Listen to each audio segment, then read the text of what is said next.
individual and economic freedoms of Greek people through the promotion of liberal ideas and policy proposals.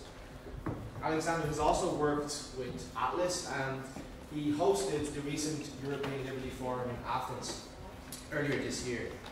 He's travelled a long way to be with us here tonight to share his message of liberty with us. So will you please give him a very warm SFL welcome, Alexander Skouras.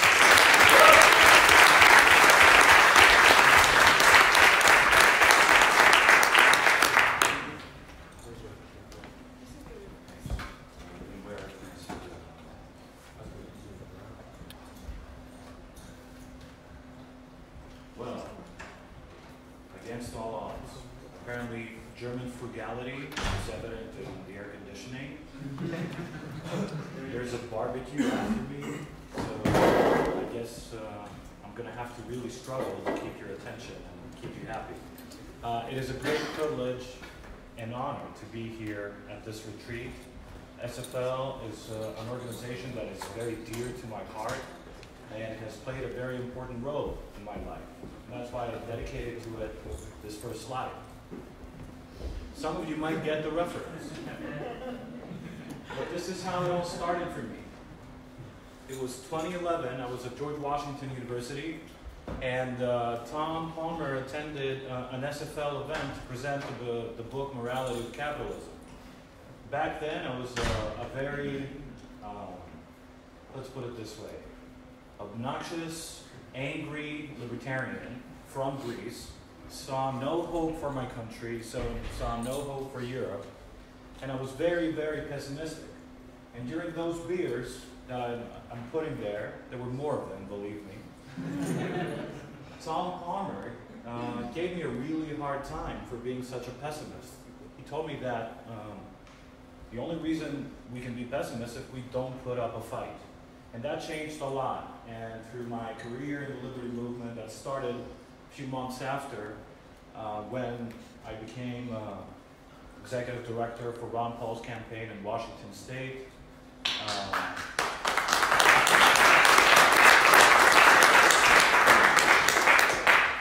When it comes to foreign policy and Ron's stance on, let's put it this way, on Russia, I'm not sure I would be clapping as enthusiastically as you did today. There are some big question marks there that should trouble us all. Then, through I spent a few more years working in the Liberty Movement. I worked at a big American direct mail company, the first one actually, by the founder, Richard Viguerie, who's considered the founding father of the funding father of the conservative movement. I hated my life there. The clients of that company were too conservative for my liking. And in 2013, Tom Palmer sent me an email saying, send me a pitch on why we should hire you. And that changed everything. I found out about Atlas, I found out about Anthony Fisher, its founder, and that changed my life. I left politics. Up until that point, I wanted to be very engaged in politics. And I realized a fundamental truth, the way at least I believe in it, that if you don't change people's minds, politicians will always be limited to what is politically profitable to them. And this is one of the big challenges that you face and I face every day. How can we make it politically profitable for even the wrong people, to quote Milton Friedman, to do the right thing? And this is a very important question that we need to answer. After that, in 2015, I joined the board of KEFiM, the Center for Liberal Studies, and in 2017, I took a very big risk, but I'll talk a little more about that as we go further, and went back to Greece. I left my job at Atlas Network. I had become director of external relations at that time, and I decided to move back. So, Greece. We're in Germany, so it has been an important topic in this country. Probably the whole country would be a little bit wealthier if it weren't for us. They've given us a lot of money to perpetuate bad policies. And my fellow countrymen, you have two of them today here, have paid a dear price, especially your generation and my generation. We have paid a very dear price for these bad policies. So here's what happened. In a very brief summary, right? So In 2011, Greece signed the first bailout agreement in 2010. And that created a whole series of consequential events that brought the country to its knees. Greece lost more than 25% of its GDP. Unemployment was constantly above 20%. Youth unemployment, for the most of the time since 2010, has been above 50, and now is above 40%. There have been about 500,000 people, young people, well-trained, well-educated, who have left the country and sought opportunities elsewhere. And for a moment, for quite a long moment, from 2010 to 2015, it seemed that the narrative that would explain this disaster, this catastrophe, to use a Greek word, was accredited to, the prevalent narrative was that free markets failed, it was capitalism that brought this upon us, hail socialism, let's elect the radical left to fix things. Well, as you can imagine, that didn't work out. The radical left does not have the tools, does not have the policy prescriptions to fix a crisis that was caused almost entirely by government deficits and government debt. At that point, and I think I had an extra slide, that's what I was looking for before. It may pop up as I go along, so I'm going to point at it and say this was the last slide. I was at Atlas, and we hosted a training event like the one you're having here for some civil society leaders in Greece, and a very important member of the European liberty community up until recently, Zilvinas Elenas from Lithuania, the former president of the Lithuanian Free Market Institute. He was the lead instructor, and when we met again a few months after in New York, he told me that the Greek liberals, and by the way, I'm going to be using the word liberal, and I'm not a socialist. So I can do that in Europe freely. So I'm gonna, we're not gonna let the word slide to the leftists. Zilvinas told me that the Greek liberals were among the most depressed group of people that he has ever met. And it made sense, because nothing was working for us. But then, a different series of events started. The first one was that in 2013, we began to restart the liberty movement in the country, and that meant that the ideas started to become present again. We also restarted the student liberty movement, and a few years back, before Evangelos and Themis and the current generation of SFL leaders, there was a previous one that was very successful, but unfortunately, to complement what Kevin was telling you before, they didn't try and they didn't make sure that there was continuity.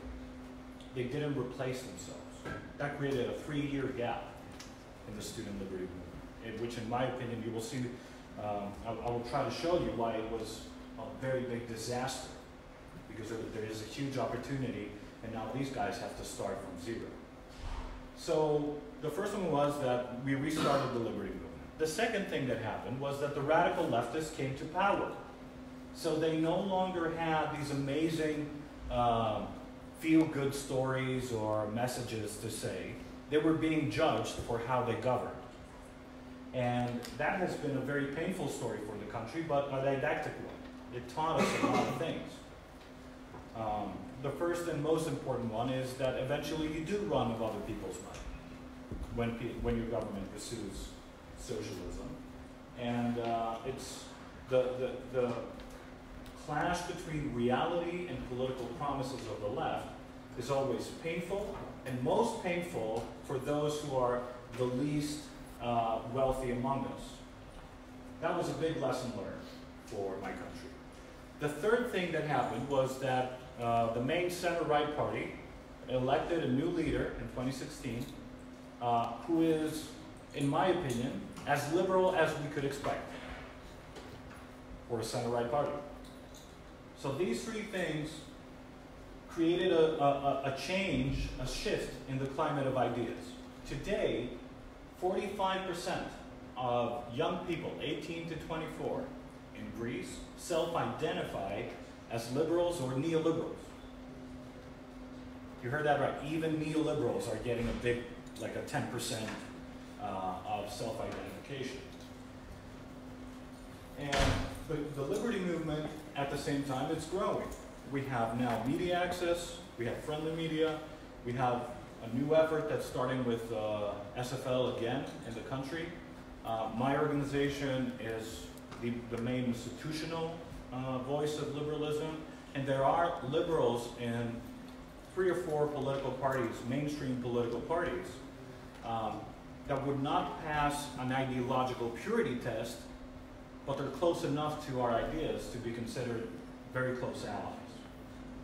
So the liberty movement in Greece faces 3 main challenges right now. The first one is to give content to liberalism, what being liberal means. This is a very big issue. It might sound counterintuitive to give meaning to a word that already has one, but because of the reactionary flows towards liberalism caused by the leftist failure from 2015 to 2019, the fact that the leader and now Prime Minister of Greece self-identifies as a liberal, that has created a huge amount of people who say, I'm a liberal because conservative is not cool anymore. Nazis are no longer in parliament. We had a real Nazi party, for those of you who don't know, up until a few months ago in parliament. So they're gone. And the leftists have lost their coolness. This creates an opportunity. People are willing to embrace the term, but they don't necessarily know what it means. And it's up to our movement to give a solid meaning to that word. The second challenge that the Greek liberty movement is facing is to grow the student movement. I already gave you the numbers. When 45%, even if they don't know what it means, say that they're liberals or neoliberals, that means one thing for sure. It means they're willing to listen to you. They will not turn away. If you go at your college and the Communist Party leader wants to talk to you about politics, what will you do? Will you engage? In a good faith way to be convinced? Right? No, you won't, because he's a communist.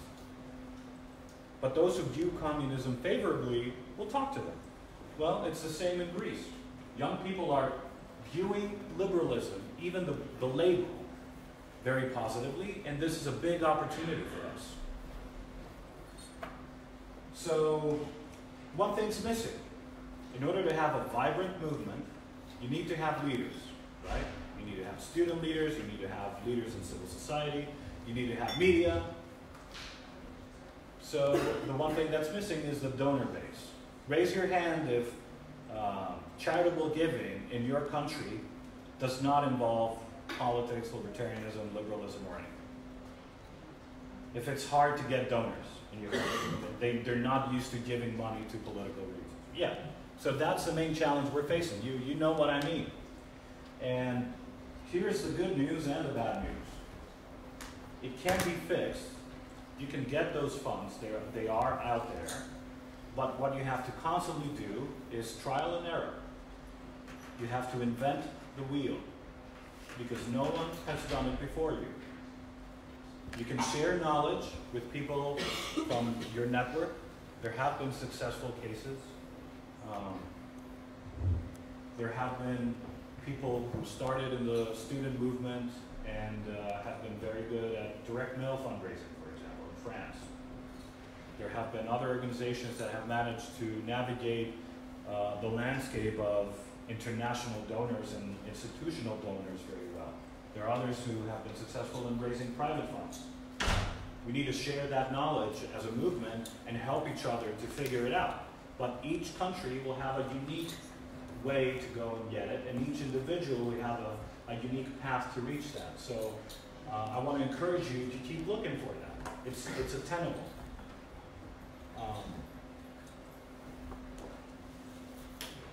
So this whole experience, if you look at it, it's a complete vindication of Milton Friedman. Milton Friedman said that only a crisis, actual or perceived, produces real change. And when that crisis occurs, more or less, our job is to keep the ideas alive, because whatever comes after the crisis will be formed by the ideas that are prevalent at the time? Well, every day you do something for Students for Liberty, you're adding to the effort to keep the ideas alive and well. And eventually, you will have your big break as your Greek peers have today. Always be sure that what seems politically impossible today will become at some point politically inevitable. My organization's most successful media-wise study is the simplest study you can imagine. It's a simple division. Everybody knows here how to divide things, right? Well, Tax Freedom Day is a simple division. I got the numbers today, and our Tax Freedom Day study in Greece got 50 TV appearances, 65 radio, about 35 newspaper, and 330 on major news agencies online. And it's a simple division. So why was that? Because we thought back in 2015 that people are paying too much taxes, and this is a very simple way to communicate that reality. So we packaged it very well. We said what it means. We tried to communicate in simple terms. What does it mean that we work 180 days a year just to pay the government, right? People got angry. The first year, it wasn't even a big success. It wasn't even a success. We had like 3 media mentions online and nothing else. But year after year, we tried to think, what's the best time to publish it? Whom should we invite as a speaker to get more attention and all that? I'll be telling you a little more about ways to get more media attention further down the line. But essentially, we have turned it into our seminal study. Everybody every year expects KEFiM to publish their Tax Freedom Day study. Because we heard the moment, we were listening very carefully what the Greek people were thinking. They were angry at paying so many taxes. We gave them a way to understand and get even angrier. And that sells. So another thing that the Greek crisis and the Greek experience of almost the last decade teaches us is that eventually you will get your chance to have real impact, even if the odds are against you. I know that among you there are people who promote their ideas, our ideas, by taking great risks, personal risks, right? There are people in here who, when they speak about freedom, they're endangering their bodies and their families. So, and throughout my years at Atlas, I met with people who had it even worse than Europeans and all the people who attend this conference do. I had to work with the African Students for Liberty, with Asian Students for Liberty, and some South American Students for Liberty that they have it really harder than we do here in Europe. So no matter how hard it seems now, you will get your chance. Maybe it's going to be the person that you find that replaces you who's going to take advantage of that opportunity, but it's going to be as much yours as it will be theirs. And then,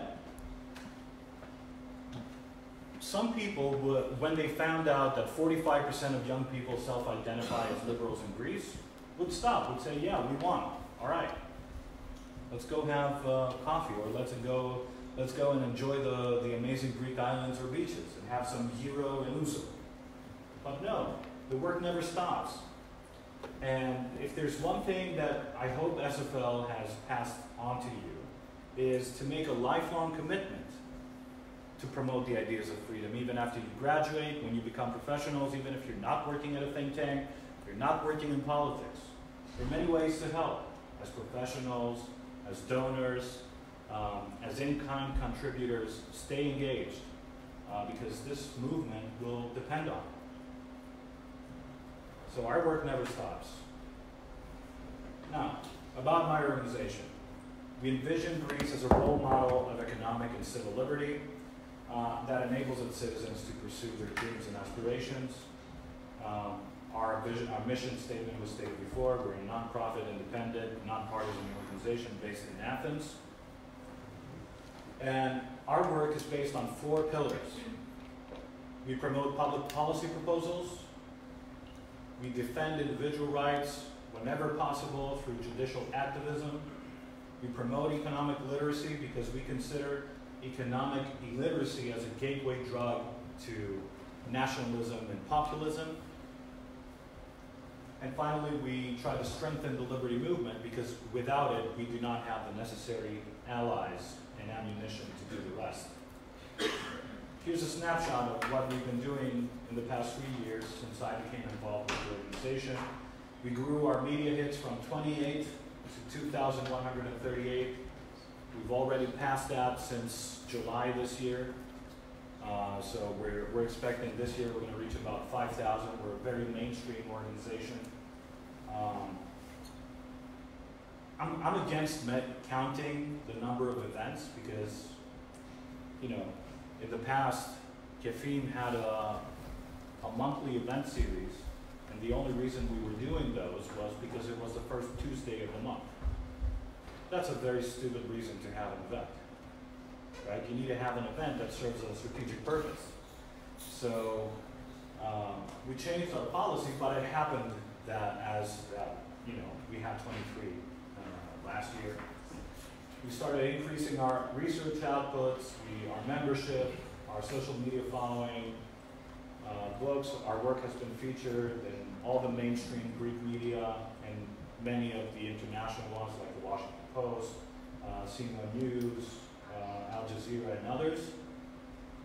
And this year, a project that I'm very excited about is that we've partnered with a newspaper, a nationally circulated newspaper, and every week we publish a new liberty book, including the ones by SFL, Morality of Capitalism, After the Welfare State, Peace, Love, Liberty. And this has been very important because since March, we've sold more than 30,000 liberty books through that partnership. It's been very effective. In May, we presented our comprehensive reform agenda, and the new Prime Minister, who was leader of the opposition back then, gave the keynote to a conference, and we're on track to reach 5,000 media hits this year, up from 2,100 last year. So the theme, and this was the difficult part on our behalf, was how can we mainstream our ideas? How can we place our ideas at the epicenter of public discourse? So I've come up with 0 plus 5 steps that we took. And I know that as liberals you hate being told what to do, so I decided to tell you what we did, and if you like something, you can copy it. We will not charge you for intellectual property rights. So here's the thing. We need to know the ideas we're promoting, and we need to understand the different schools of thought that exist among us. I hope there are no, I will not say it, I will not even mention it. The next thing we did was to pick a theory of change. This is very, very important. You need, what are you? Every single one of you is an agent of change. You want to see something in the world that doesn't currently exist at the extent at which you like it. And that's usually freedom for most of you, I hope all of you. So, how do we produce that change? That's a very, very fundamental question that everyone needs to answer. People, you know, when I was at Atlas and I was training think tank leaders about organizations, and I would start with vision and mission statement. Those were the most important things. Today I've come to realize that if you don't have a very clear theory of change, the rest does not necessarily follow a logical path that leads to success. The theory of change is the theory on which you base most of your activities, your mission and your vision, on how you want to produce the change you want to see in the world. You need to use the Overton window. We use the Overton window excessively at KEFiM because we decided that since there's no strong organization in the country promoting our ideas, we have to be the mainstream voice of liberalism. What does that mean? It means a lot of things, but the first thing is we cannot be very radical in our rhetoric. Right? Even if our ideas are radical, we need to figure out a different way to communicate them, because we don't want people shutting us off. And we try to understand the political climate in our context, in our country. Back in 2015, we had our 3-year plan, and we made 3 strategic assumptions that informed all of our decisions. We made one error in those 3 assumptions, and that was the date of the election that happened a few months ago. We were expecting it 9 months ago. So nothing really changed because of it. So we did a very thorough job in understanding where the country will go in the next 3 years. And we always kept an eye for information that would change those assumptions, because if the assumptions change, our action plan should change. The theory of change. This is what Hayek thought. Hayek thought that it's intellectuals who decide what views and opinions are to reach us. And according to Hayek, if you can influence the intellectual class, they will do your job for you. Now, your generation, I think this is a precursor of influencers. If Hayek knew YouTube and Instagram influencers, he would put them in this category, because that's what they do pretty much. This is a definition of intellectuals and the function in society according to Hayek. Well, influentials do the same thing, more or less. And influencers, sorry. So, how can this inform your decision making? This is the co-foundation's theory of change. It's the linear one. At the top, you have academia that produces original knowledge. You have the think tanks that pretty much analyze and promote policy proposals and ideas. Issue advocacy and issue advocacy and educational outreach, which is the next layer, more massive. And at the bottom, you have the decision makers. That's a theory of change. It tells you that ideas flow from the top of the pyramid, and they reach the bottom, and then they become policy, and then people live with them, so they have impact. The Overton Window is one of the most, how many of you have heard of this before, the Overton Window? All right, so I will not bore you. We decided for KEFiM that we would not go beyond censorship. That was our limit when it came to policy proposals. That didn't stop us from publishing Ayn Rand books, but we had to figure out how the two can coincide, right? So it's one thing when you talk purely about ideas and you're not attacking people, right? When you publish a book, you're not attacking anyone. It's a very neutral thing you can go by. And it's a different thing when you're writing a policy prescription. We had to do a lot of compromise in our comprehensive reform platform. And we came up with a litmus test on whether we can propose something as a liberal think tank. That litmus test was, even if it's not as purely libertarian free market as we want it, our proposal, does it have a possibility to be politically viable for someone to adopt it? And number 2, does it put us on the right track for future reforms? That was a very important aspect. So on healthcare, for example, we pretty much proposed something that looks like Obamacare, right? Which is awful. I lived under Obamacare. I paid for Obamacare health insurance in the US. Obamacare is awful. But the debate in Greece right now is, are we going to go towards the French model or the British one? You know what the British healthcare system is, right? It's single payer, all government, stifling innovation and other things that the competitive market, free market brings us. So we had to decide, if we go towards the French system, can we further reform down the line to a more free market system? And the answer was yes. So we adopted that proposal. keep in mind that if you want our ideas to become mainstream, you cannot play or tinker with the radical and unthinkable aspects of the Overton Window. People don't like those. Few people like them, and they will like them very passionately and with great intensity. They will make you feel good on Facebook with your 2,000, 3,000 friends. But the impact on how mainstream the liberal ideas are is minimal.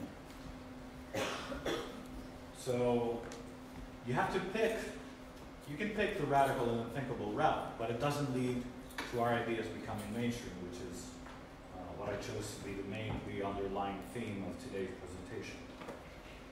So, step one, after you've done the previous things and understood the Overton Window, your theory of change, the political climate in your country, create a plan and commit to it. I know that you're all volunteers, right? So, that means there are two ways to deal with volunteers. One is to lower the standard of accountability that you have for yourselves, and the other is to really commit to something less intense than you would commit to if you were a professional. I say, create a plan and commit to it. It is very important. Not for the people that you report your numbers or whatever SFL asks you to report to, but it's important for you personally. It allows for many positive things to flow out of it. Set smart goals, and by smart I don't mean intelligent, but I mean specific, measurable, attainable, relevant, and time-based goals. Using this acronym, I think it's the only one I'm going to use today. Using this acronym allows you to do that, to do what I just described. That we're going to set out to do very few things, but we're going to do them. And we'll know whether we've been successful by setting smart goals. Create an accountability circle. The fact that you're leaders, SFL leaders in your country, does not mean that you're not accountable to the students that attend your events or to the entire Liberty community in the country, right? We're all pursuing the same things here, and if you don't have someone that keeps you accountable, you have to invent them. You have to give to someone that power to keep you accountable for implementing your plan. Report your progress to all of your stakeholders and do it regularly, because in that way you will boost the morale of your team, your own morale, and you will show people that you're actually doing something, you're having progress. And if you don't have progress, you will feel embarrassed and you will start doing stuff if you commit to regularly sharing your progress. And finally, aim for outcomes and not outputs. Don't do events just because you have to do an event. The event is a tool for something greater. It's not an end in itself. And what do I mean by this? We pursue impact. Impact is the currency of any freedom fighter in civil society. If you don't have impact, you will get bored, you will get discouraged, you will give up, you will go back to all the boring things you were doing in your university anyway. But you will not keep fighting for freedom without having any impact. So this is the results chain model used by many international organizations, even like there's a few in the World Bank departments that use it, even in the UN. There are some organizations that use this model. But it's something that I was instructed by Rainer Helfers at Atlas, who first taught me this. And it's a very cool way to, it makes a lot of sense, especially when you see the next slide, to understand what the pursuit of impact is. So here's what we have. We have our own inputs and our partner inputs. But we put those together and create activities. And our activities are dedicated and targeted towards generating an output. An output is an event, for example. But that event needs to be useful for something else. It needs to serve a greater cause. It's not important by itself. That greater cause is an outcome. And the outcomes, if they are well thought and strategically chosen, that we're going after, when you put them together, they can satisfy an objective that leads to meaningful impact. This is the most theoretical sentence you'll hear me say all day, I promise, all right? So, what does this mean? It means we control the things that are within our organization in order to have an impact with the outside world. Whenever your activities interact with the outside world, there is some kind of impact. So, on theory, this is how people think it works. In reality, it's much, much different and chaotic. It looks like this. You may be pursuing a specific outcome. You may want to have a real impact on a policy issue, on something that has to do with your university, right? Like a change of policy in your university, or make a demonstration or whatever. But at the same time, you have allied interests, competing interests, fighting for the same things, for the same attention, for the same, or for the opposite objectives. And it's much messier than you might think. So you must always keep in mind that there's this thing called the attribution gap. What does that mean? If my organization promotes the flat tax, and suddenly the government issues a law, like passes a bill that imposes the flat tax, am I right to say that my organization did that? What do you think? Someone? Yes, no? The answer is no. It's not enough. There's the attribution gap. Maybe there were 50 other organizations that were pushing for the same thing. Maybe the politicians in power wanted to do that by themselves before they heard us talk about it. Always keep in mind the attribution gap, because if you claim credit for something that you're not responsible to donors, to SFL leadership, to Atlas, or whoever you're talking to, or to your peers, or to the students, they will see right through it, and they will not take you seriously. So my organization, the way we became impactful with our limited resources was that we were impact-oriented. We were choosing to go after outcomes and not outcomes. Step 2, understand your audiences. Understanding your audiences means you have to map them. How many of you have done a mapping of your audiences? Very good. It's good for you. And I hope that the rest will follow your example, because if you do a good job at mapping, you get all the information necessary to know to whom to reach out, when, how. And those are very important things to know if you're in the business of growing a movement. My organization, in our mapping, which is a constant project, it's working constantly, we have managed for most of our target audiences, we have 5. For 3 of them, we know them by first name and last name. The people that we need to reach out to. Choose carefully which audience members are critical to your success. So, for example, politicians are a target group for my organization. We don't reach out to all the politicians we meet. There's a hierarchy of importance, of significance, of potential impact, depending on what we want to achieve and why we want to engage with them. So you have to choose carefully. All students are not the same. There are some students that if they join SFL, for example, others will follow. But there are some students that if they join SFL, they will discredit you forever. You know, there are some real jerks out there in the world. So we don't want to engage them. But in order to know who is who, you have to do this job. Offer to those members of the critical members a good value proposition. We are libertarians, we're liberals, we understand the value of incentives, right? And how people react to them. You're not going to bribe anybody, but you have to offer them a good value proposition. Someone convinced you to join SFL. Who's going to tell me that story? Their own story, very briefly. Who wants to share? Who recruited them and how they convinced them to join SFL? Not you. I did that, that's why. Nobody's going to share? Come on. Yeah, please.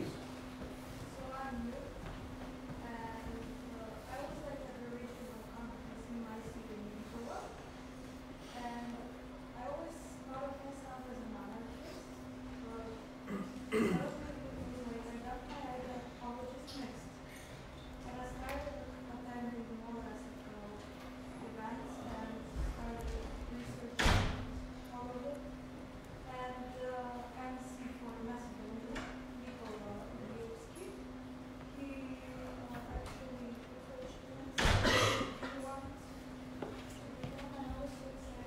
Perfect. So it was your intellectual curiosity that Yeah. person satisfied, Yeah. right? So Nikolai, right? Nikolai Nicola. It's not really- understood that what he should do in order to recruit, what's your name? Christina, was to play with her intellectual curiosity. Come and see, you know, we have ideas here that you will find it interesting. There are other people who just want to hear about, you're going to travel to Gummersbach if you become a leader, and there's a bunch of European conferences that will take you throughout Europe. You get to see the rest of the continent. That keeps them engaged. It's not very pure. Yeah. So keep them engaged, and then keep them engaged. Engaged, you have to define what engaged means. Usually it's when they interact with your programs and activities. Step 3, work with the media. Mapping again. You have to map out all the friendly media and journalists, know them by their name, try to meet them in person, whether they are local, regional, or national. It is very important to know who they are and identify those who, when you want to put a press release out, they're going to be eager to take it and publish it. Study the media cycle and spot opportunities. So I mentioned our Tax Freedom Day study. Well, one of the reasons that it became a big success is that we publish it on the deadline of Greeks filing their tax returns. So the media is eager for any tax-related news that day. Make their work easy by offering easy-to-consume content, whether it's a press release, photos, videos. They should not require them to edit a lot of stuff out or in. And when dealing with the media, be polished, presentable, serious. Don't be a libertard, right? Don't be that person when you're dealing with the media. You can be on your own personal time that person, if you are. Although at this conference, I don't think we'll find any of those. Now it's time to do the work. You need a happy and committed team, and as leaders, you should always focus on making sure that your team is both of these. Offer them clear responsibilities and keep them accountable. Reward their good work.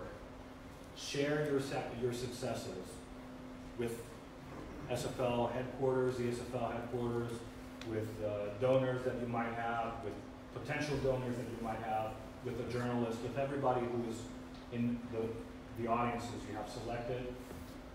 And always remember why you're doing this.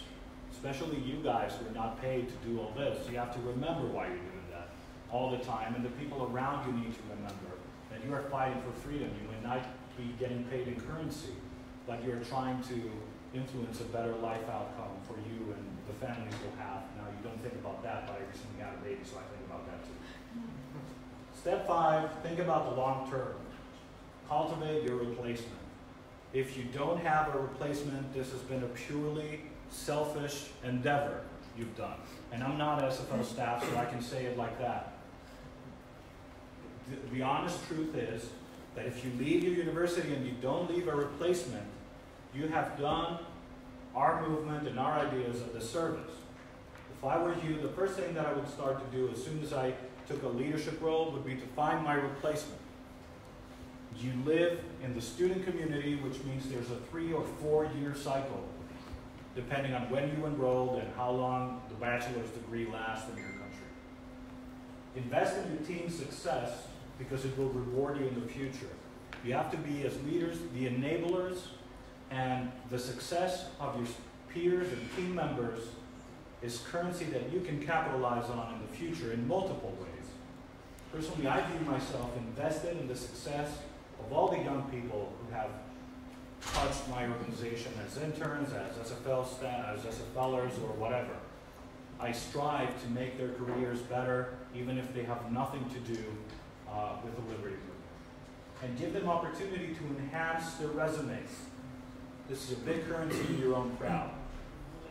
Figure out what you can do in order to help students to make their resume look more attractive, because they really respond to that. The first thing they have in mind is what they're going to do in the future. Final thoughts. These are some questions that we had to answer, and I think you might find them useful if I share how we answered. How to build a big tent. SFL is a big tent, right?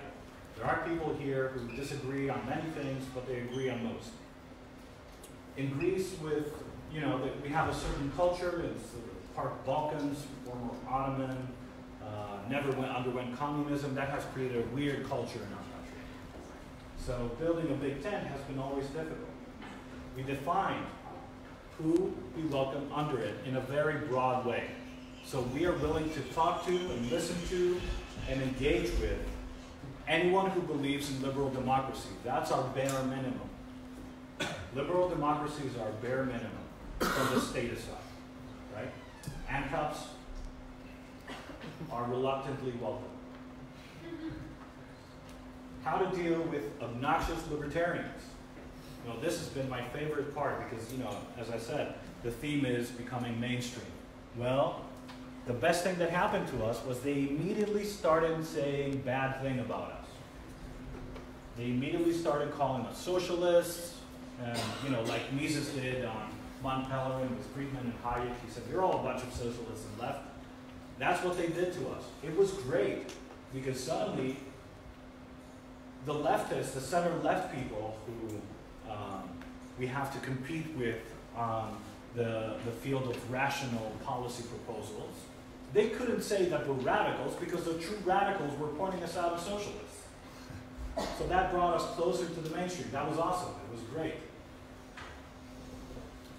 How to be involved in policy without being involved in politics. I assume that in many of your countries there are partisan youth organizations at your universities and whatnot.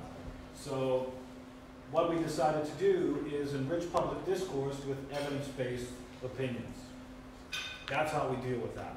We go to the data so nobody can tell us we are center-right, center-left, or whatever. How to deal with issues that divide liberals, and there are many. We teach the debate. We do not take a position. As an organization, SFL does not take positions. You don't have to take a position. Have an event and teach the debate if it's something that people are engaging to, they're really engaged with. What narrative can be used in order to demonstrate the true cost of big government? Well, we went with basic Econ 101. And this is a narrative that will inform many of our research projects. We've decided to demonstrate the opportunity cost of big government. How did we do that? We said, protection of life, liberty, and property are legitimate functions of government. And if you're ANCAP and you don't agree, I don't care at this point. So once you take the bold step to define some legitimate functions of government, it makes it easy for us to point out the failures of government on those issues. Adequate policing or too slow delivery of justice. Suddenly, I can point out at excessive public sector employees and say if we didn't have those, we'd have better safety. Fewer people would die. Right? So we've decided to turn this. Now, this is a trick that the left used a lot. It took us a lot of time to figure out how, but that's what they're doing. They're using the opportunity benefits of big government. We're going to use the opportunity cost against it. So that's what I had to share with you. Thank you for paying attention, and I'd be willing to take any questions.